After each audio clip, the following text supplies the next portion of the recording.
Welcome to my channel of Gill Master Stories. Don't forget to subscribe button and press on the bell icon for more inspiration and mind-blowing stories. What happens when a simple flight turns into a public spectacle? For Barron Trump, a routine trip spiraled into chaos. But no one expected the storm that followed. When Melania arrived, the loudspeaker crackled as a final boarding call echoed through the bustling terminal of Dallas Love Field Airport. Barron Trump's at near gate C12. His tall frame folded into a chair that seemed too small for his stature. He kept his head down, scrolling through his phone, trying to blend into the crowd of travelers rushing to make their flights. At 17, his life was anything but ordinary. Yet he had mastered the art of staying under the radar in public. But today, that effort was about to be tested. A gate agent, an older man with sharp features and an air of impatience, approached the area. His eyes landed on Barron, who was in the priority boarding section. Something about the teenager's aloof demeanor seemed to rub him the wrong way. The agent's voice cut through the ambient noise. "Excuse me, young man," he said, his tone laced with suspicion. "Are you sure you're in the right boarding group?" Barron looked up, startled but calm. "Yes, I am. I have a first-class ticket." His voice was steady but polite, his upbringing shining through. The agent scrutinized him for a moment, his gaze flickering to Barron's phone, his casual hoodie, and sneakers. "Can I see your ticket?" Barron hesitated. It wasn't the first time he'd been singled out, for no apparent reason. But something about this man's tone felt different, more aggressive. He handed over his boarding pass, his name clearly displayed on the screen. "Barron Trump," the agent read aloud. Pausing, his expression shifted. But instead of backing off, his demeanor hardened. "Wait here." Passengers around them began to take notice, their whispers a low hum of curiosity. Barron felt the heat rise in his cheeks, but he kept his expression neutral. Moments later, the agent returned, flanked by a supervisor. "There seems to be an issue with your ticket," the agent said firmly. "You'll need to step aside while we sort this out." Barron frowned. "What issue? I booked this ticket weeks ago." The supervisor cut in. "We're handling it, sir. Please step away from the gate." As Barron reluctantly moved aside, he could feel the stares of fellow passengers. Some pulled out their phones, recording the interaction. The murmurs grew louder, his frustration simmered. But he bit his tongue, unwilling to make a scene. But the situation wasn't about to de-escalate. It was just getting started. Barron leaned against a nearby column, watching the other passengers board without issue. The glances from the gate staff and murmurs from the crowd felt heavier with each passing second. He shifted his weight from one foot to the other, unsure of what was taking so long. Was this about his last name? Or was it something else entirely? He wasn't the type to jump to conclusions. But this was starting to feel personal. After several minutes, the supervisor returned, his expression still stern. "We're unable to verify your identity through the system. Do you have another form of identification?" Barron furrowed his brow. "My passport is in my carry-on bag." "You didn't even check it?" The supervisor hesitated, clearly caught off guard by the logical response.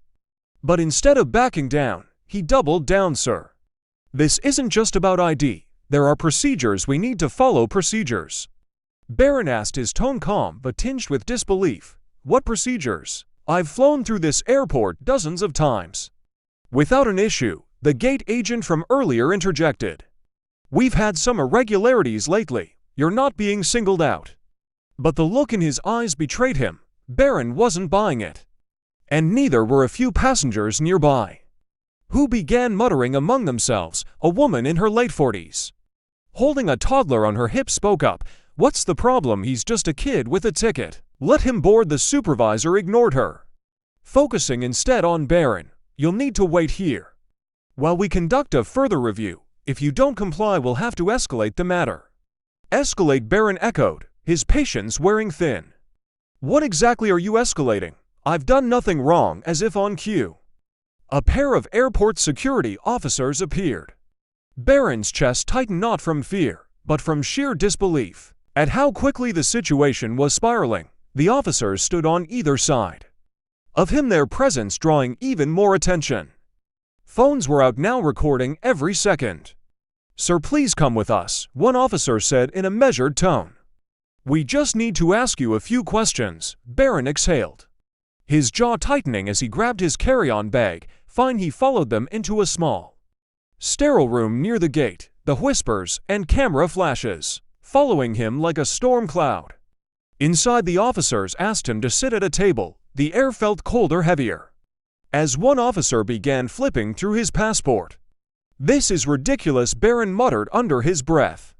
Shaking his head, one of the officers looked up. "We're just following protocol, son." But that word protocol was starting to sound like an excuse for something more sinister. And the more they probed, the more Barron began to feel the weight of an unspoken bias in the room. But what Barron didn't know was that someone else was already on her way. And she wasn't happy. In the backseat of a black SUV, weaving through Dallas traffic, Melania Trump sat poised, her phone in hand. She had planned a quick trip to surprise her son at the airport after his flight, but as her phone buzzed with a flood of text messages and social media alerts, her expression shifted from calm to concern. One message caught her attention. "Something's going on with Barron at the airport. People are posting videos." Her fingers flew across the screen, pulling up a short clip that showed Barron surrounded by security, being led away from the gate. She replayed it twice, her brow furrowing deeper with each pass. "Driver, please hurry," she said, her voice cool but firm. Meanwhile, back at the airport, Barron sat in the small room, staring at the blank wall in front of him. The officers had stepped out to verify his credentials, leaving him alone to stew in silence. He didn't know who to call or what to do. His hands rested on the table, fingers tapping lightly, a rhythm he didn't even realize he was making. Suddenly, the door opened, and the supervisor from earlier walked in. "We're still working on clearing up the situation," he said, avoiding eye contact. "It shouldn't be much longer." "How much longer?" Barron asked, his tone sharp. "You've had all my information for almost an hour." The supervisor hesitated, then mumbled something about procedures again. Before retreating, Barron exhaled in frustration, running a hand through his hair. This wasn't just about a ticket or ID anymore. It felt like something deeper. Outside the terminal, Melania's SUV pulled up to the curb. She stepped out, her posture commanding despite her understated outfit. Heads turned as she strode through the airport, her heels clicking against the polished floor. She didn't need to announce her presence. People simply moved aside as she passed. Approaching the gate where the incident had occurred, she was met with a flurry of murmurs and whispers. Passengers recognized her instantly, and some even pointed toward the area where security had taken Barron. "Excuse me," she said to a nearby airline employee. "Where is my son?" The employee blinked, stunned by the directness of her question. "Ma'am, let me check." Melania didn't wait for a response. She moved forward, her eyes scanning for any sign of Barron. When she spotted the room where he was being held, her pace quickened. She reached the door. Just as the two officers returned to Barron, they froze when they saw her, their expressions a mix of surprise and apprehension. "What is going on here?" she asked, her voice calm, but carrying a weight that demanded an answer. "Mrs. Trump," one officer began, fumbling for words. "This is just a standard protocol." "Protocol?" she interrupted, her gaze icy. "You are holding my son in a small room with no explanation. What kind of protocol is this?" The supervisor appeared behind her, his face pale. "Mrs. Trump, this is all just a misunderstanding. We were trying to verify his ticket." "A misunderstanding?" Her voice remained steady, but her tone sharpened. "Do you treat all passengers this way, or just the ones you decide to single out?" The room fell silent, the tension so thick it felt like time itself had stopped. But this silence wouldn't last for long. Melania was about to demand answers they couldn't provide. Melania's gaze didn't waver as she stood in the doorway, her presence commanding the room. Barron glanced at his mother, his relief visible but restrained. He straightened in his chair, his shoulders no longer slumped. "Mrs. Trump," the supervisor stammered, beads of sweat forming on his brow. Please understand. We were just trying to ensure everything was in order. This isn't in order, Melania interrupted, her tone as sharp as the silence in the room. You had his ticket, his passport, and his name. What else do you need? A written invitation to board the plane. The supervisor flinched but tried to recover. We flagged his name in the system. And that required additional checks. Melania tilted her head slightly, her lips pressing into a thin line. Flagged because he's my son, or because someone decided he didn't belong in first class today. The officers exchanged uneasy glances, neither wanting to be the one to respond. The tension was palpable, and everyone in the room felt it. Finally, one of the officers cleared his throat. It's standard procedure, ma'am. We weren't aware of his relation to you until just now. Melania's eyes narrowed. So this is about his last name. The supervisor opened his mouth to protest, but she raised a hand to stop him. Save your excuses. I want to speak to someone in charge now. The man hesitated, but eventually nodded. Stepping out of the room to make a call, Melania turned her attention to Barron, her expression softening as she approached him. Are you okay? She asked quietly. Placing a hand on his shoulder, Barron nodded, his voice steady but tinged with frustration. Yeah, I'm fine. They've just been wasting my time. Melania gave his shoulder a reassuring squeeze. Before turning back to the officers, let me make something clear, she said, her voice steady and composed. You have humiliated my son in front of dozens of people. This is not about protocol or procedures. This is about respect or the lack of it. One of the officers shifted uncomfortably. Mrs. Trump will make this right, will ensure he boards the next flight. You think this is about getting on a flight? She cut in, her voice rising slightly for the first time. This is about accountability. I don't want apologies whispered behind closed doors. I want them where they belong. Out there where this all started. The supervisor returned, now accompanied by a higher-ranking airport official. The official extended a hand, which Melania pointedly ignored. I understand there's been a misunderstanding, he began. I assure you, we'll be reviewing this incident and taking appropriate action. Appropriate action, Melania echoed, raising an eyebrow. Does that include addressing the staff? Who escalated this without cause or reviewing the footage? That shows exactly how this began. The official paled. We can certainly pull up the footage. Ma'am, do it, she said firmly, and do it now.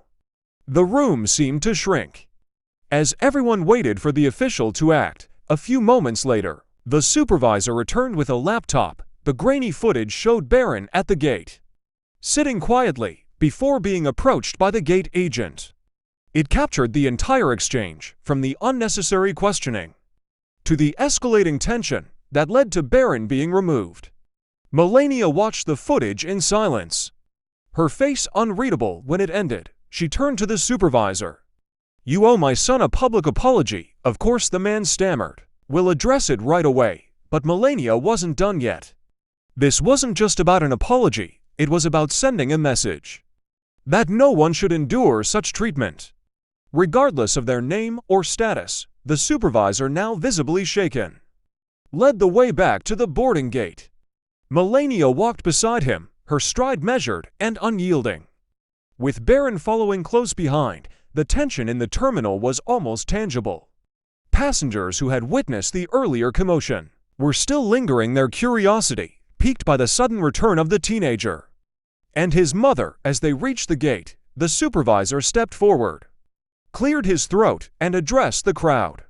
His voice wavered slightly, but he pressed on. Ladies and gentlemen, I'd like to take a moment to apologize for a situation that occurred earlier today.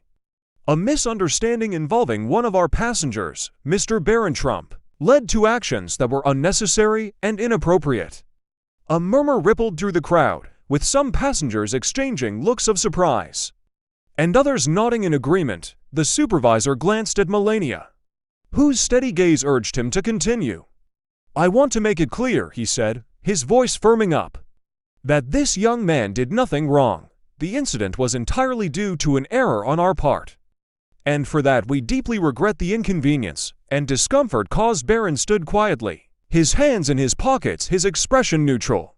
But inside he felt the weight of the moment, not just for himself, but for everyone. Who had ever been made to feel small in a public setting? Melania stepped forward, her presence drawing the attention of every person in the gate area. "Thank you for your words," she began, her tone measured but resolute. "But words are not enough. This is not just about my son, it is about the principle of treating every individual with respect and dignity, regardless of who they are or where they come from." The room fell silent, her words cutting through the air like a blade. "My son, they carry a name that draws attention, but he is also a person. A young man who deserves to be treated fairly, as should every passenger in this airport. Let this be a reminder to all of us to pause and think before we act. To remember that respect is not earned by status, but by the humanity we all share." The crowd erupted in applause, some passengers even standing in solidarity. The supervisor lowered his head, his face red with embarrassment. For a moment the airport buzzed with a newfound energy. Not of judgment or division, but of unity as the applause subsided. A woman with a toddler approached Barron and Melania. "I just wanted to say, I'm sorry for what you went through," she said softly. "It wasn't right." Melania smiled graciously, her eyes warm. "Thank you. That means a lot." Barron nodded, grateful but still processing the whirlwind of events. But this moment of clarity wasn't the end. It was the beginning of a conversation about respect, equality, and accountability that would resonate far beyond the walls of this terminal. As the gate area began to settle, Barron and Melania were escorted to the lounge while waiting for the next flight. The airline staff, now walking on eggshells, went out of their way to ensure their comfort. Offers of refreshments and priority boarding were made, but Melania waved them off politely. For her, this wasn't about compensation. It was about the principle. Barron sat across from her, his hands clasped in his lap. "I didn't expect all that," he said, quietly breaking the silence. Melania looked up from her phone, her expression softening. "You handled yourself well," she replied. "It's not easy to stay calm in moments like that." Barron shrugged. "I've dealt with stuff like this before, just not so public." Melania leaned forward, resting her elbows on her knees. "And that's exactly the problem," she said. "No one should have to get used to being treated unfairly, whether it's you, me, or someone no one recognizes. Respect should never depend on a last name or appearance." Barron nodded, his mother's words sinking in. "You think they'll actually change anything after this?" She tilted her head thoughtfully. "Maybe not today, but moments like these add up. People notice, and sometimes all it takes is one person standing up to make others think twice before they act." As they waited, Melania pulled out her phone and began typing. Moments later, a tweet appeared on her profile. "Today my son experienced something no one should have to endure. Being judged before being understood. This serves as a reminder to treat everyone with dignity, no matter their name or background. Respect is universal. Let's do better." The post quickly gained traction, sparking discussions online about bias, accountability, and respect in public spaces. Barron scrolled through the replies, some supportive, others critical, but most echoing the sentiment that fairness and dignity should be non-negotiable. When it was finally time to board the flight, Barron and Melania walked to the gate together. The staff, now noticeably more accommodating, guided them through without issue. As they settled into their seats, Melania glanced at her son, who had already put on his headphones. Staring out the window, she smiled faintly, thinking about the bigger picture. This wasn't just about Barron, it was about every person who had ever been made to feel small, dismissed, or unworthy. Moments like these were opportunities to teach, to push for change, and to remind the world that respect was not a privilege, but a right. As the plane taxied down the runway, Melania closed her eyes, her mind replaying the day's events. It hadn't been an easy experience, but it was one she hoped would leave a lasting impact. Not just on those involved, but on everyone who heard the story. Because sometimes the most powerful lessons come from moments of adversity, and the way we respond can inspire others to rise above prejudice and embrace kindness. If this story resonated with you, share it with someone who might need a reminder about the importance of respect and fairness. Let's make a difference together, one conversation at a time. Don't forget to like and subscribe to the channel. For more content, please leave your comments and share your experiences. Thank you for being part of Gill Master Stories community. See you soon.